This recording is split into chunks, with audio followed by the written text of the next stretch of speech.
Okay, we have a beautiful breakfast waiting for all of us, so I'll be sure to be quick. And the quick class today is given Leilu Nishma Hannah Bat Penina Levi. May your neshama have an aliyah to Gan Eden.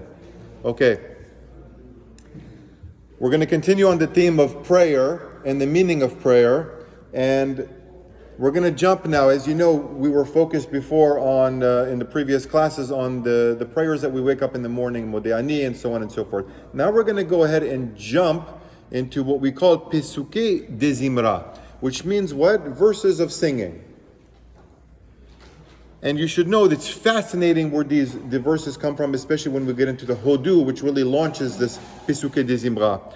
But this portion of the tefillah corresponds to what we call the ulam in the architecture of the Bet HaMikdash. Remember, we said that all these brachot correspond to the physical, structure of the Bet HaMikdash. And this particular section, Pesukei de Zimra, it focuses on the ulam. What was the ulam? It was a very large entrance hall.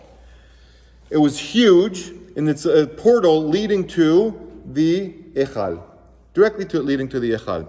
And it was in the ulam that the Kohen prepared himself spiritually to appear in front of the Echal. Now, the sages who organized the tefillah, they instituted this Pesukei de Zimra as a form of preparation for the tefillah. It's almost like an introduction to the tefillah, right? So the verses of singing, Pesukei de Zimra, verses of singing, correspond to, of course, the ulam, which we said the Kohen prepares himself. Now, the introductory and concluding brachot of Baruch She'amar and Yishtabach correspond to the entrance and the exit of the ulam. Now you may have picked up on something, said Baruch She'amar and Yishtabach. But the Sfardim, we don't start with Baruch She'amar, we start with Hodu. The Ashkenazim, correct me if I'm wrong, they start with Baruch She'amar and then they jump into Hodu. We have a specific reason and we'll tell you exactly why. Now the general rule is that one precedes the tefillah. Before we start the tefillah to Hashem, we praise Hashem. And that's what it's all about. Where do we learn this? It says literally, Leolam yisader alam shicho shel ve'achad kach yitpalel. It says a person should always precede the tefillah with an ordered expression of praises to HaKadosh Baruch Hu. Where do we learn this? From Gemara, Brachot 32a. And the Gemara finds the source of this bracha. Where do we find the source of the bracha? Moshe Rabbeinu. What parasha? Vayet Hanan. When Moshe Rabbeinu prayed 515 times praises to Hashem before he asked to be entered to Eretz Israel. So we see that the tefillah of Moshe Rabbeinu, that he be allowed to enter Eretz Israel, is preceded by words of shevach, praise to Hashem. Now we're going to jump into Hodu. The Pesukei de Zimra, it starts with Hodu Lashem Kirobishmo. And it says a very similar text. We know that has some slight variations. It's found in two separate chapters of Tehillim. If you want to know which parts, it's 105 verses 1 through 15, and the second part is chapter 96 of Tehillim. Now, fascinating the circumstances that led to Hodu, right?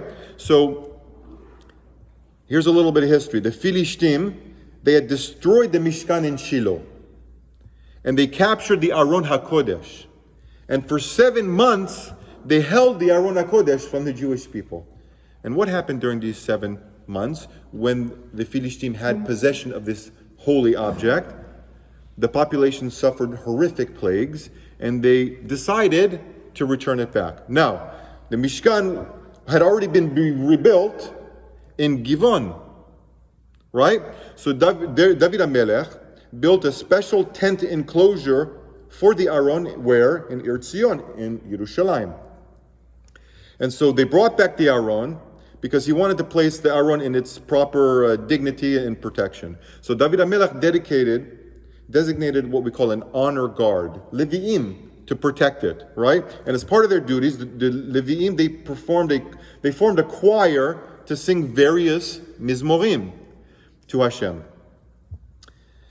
And so therefore, the head of this group, of these Levi'im that was going to protect this Aron, was who? None other than Asaph, who was one of the 10 elders who composed parts of this Tehillim, which we mentioned earlier. Now, on the day that the Aron was brought into the special enclosure with great festivity and great honor, David HaMelech composed a special mizmor, which Asaph and his fellow Levi'im recited, as we mentioned. On that day, David gave Asaph and his colleagues a song of praise to Hashem to sing first.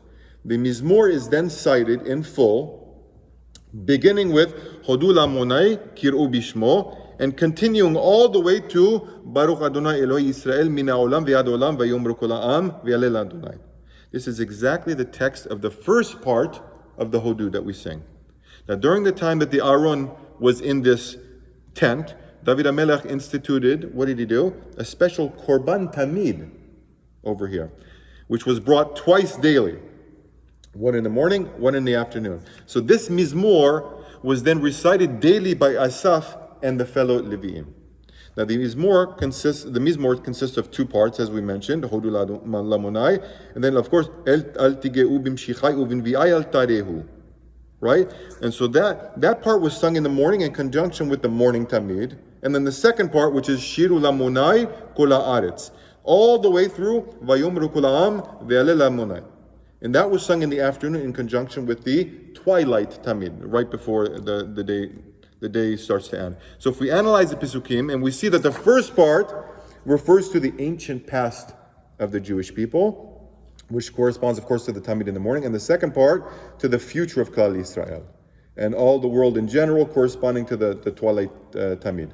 So this would explain the Sephardic minhag that we do to say Hodu before Baruch She'amar. Why? Because the Mizmor of Hodu was originally instituted to be sung in connection with the Korban Tamid. It should be said together with the Korbanot part of the prayer. So as you know, before we get into Hodu, right, the Kaddish, we have all the parts of the Korbanot. And so the rabbis instituted, at least on the Sephardic custom, to make sure that Hodu would be attached to that. Now, let's just quickly go into it and then we'll wrap up. It says, Hodu lamonai kir'u bishmo hodia ba'amim alilotav. Give thanks to Hashem, declare His name, make His acts known among His peoples. So we already explained that Hodu and Modeh come from the same word, which is what? Hoda'ah. What does Hoda'ah mean? It means admission. What are we admitting here? We're thanking HaKadosh Baruch Hu that we admit that we could never possibly repay Him for all the good He does to us. We're admitting the fact that He does so good to us, we could never possibly thank Him enough for what He does. Now, where do we get this from? The feeling of gratitude, Hakarat Tov, we say, it's not really ingrained in a person. It has to be taught. Who's it taught from? Preferably our parents, right? Where do we know this? For example, when you give a child a candy, when a parent gives a child a candy, what do you always say to the child? What do you say? Thank you, right? We're teaching them to have hakarat tov, to have gratitude. Now, a human being doesn't on his own or her own, have an innate sense of gratitude. So from the time the child is born, he receives everything from his parents. He just takes and he takes and he takes and he doesn't say thank you, right? So it's up to the parents, of course, to say that. Now, strikingly, the Chachamim, who instituted the Modim de Rabbanan, ended it with the following words, Al she'anachnu modim lach, which literally means we thank you for the fact that we thank you. It's crazy. This is explained by Rashi to mean what? Al shenatata belibenu lihiot modim lach, which means for putting in our hearts the sense of being grateful to you. That comes from Sotah 40a.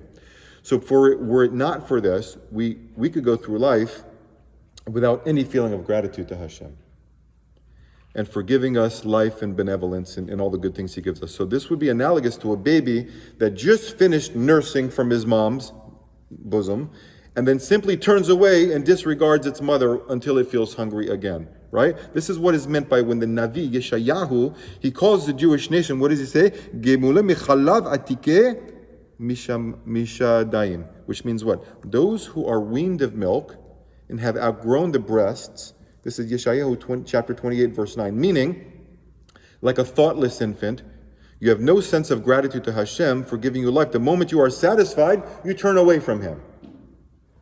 So the idea of Hodu Lamonai is that we're constantly to remind ourselves not to take life or anything in life or anything that Hashem gives us for granted. So we attached ourselves to HaKadosh Baruch Hu by acknowledging that we, of course, are indebted to Him for everything that He gives us, and He is the source of everything we have. Bon appetit on the breakfast.